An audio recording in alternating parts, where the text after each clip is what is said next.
ഇങ്ങനെയാണ് അനു. അതായത് ഈ വിദ്യാർത്ഥികൾ ഇവിടെ പഠിക്കുന്ന പെൺകുട്ടികളോട് ആ പഠിപ്പിക്കുന്ന അധ്യാപകൻ വളരെ മോശമായ രീതിയിൽ സംസാരിക്കുന്നു, ലൈംഗിക ചുവയോടെ സംസാരിക്കുന്നു, ഇത്തരം അടങ്ങുന്ന മെസ്സേജുകൾ നിരന്തരം അയക്കുന്നു.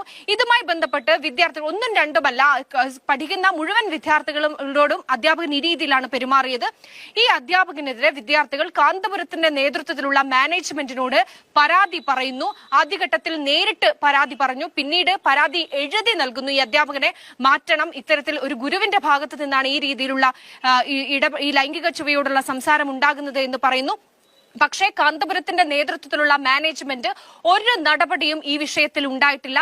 അതിനുശേഷം ഈ വിദ്യാർത്ഥിനികൾ ചെന്ന് തങ്ങളുടെ കൂടെ പഠിക്കുന്ന വിദ്യാർത്ഥികളോട് ഇത്തരത്തിൽ അധ്യാപകന്റെ ഈ വിനോദം, ഇത്തരത്തിൽ ഫോൺ വിളിച്ചും മറ്റുമൊക്കെ ലൈംഗികത പറയുന്ന ഈ അധ്യാപകന്റെ ഈ കാര്യം ഈ വിദ്യാർത്ഥികൾ തങ്ങളുടെ കൂടെ പഠിക്കുന്ന സഹപാഠിയോട് പറയുന്നു.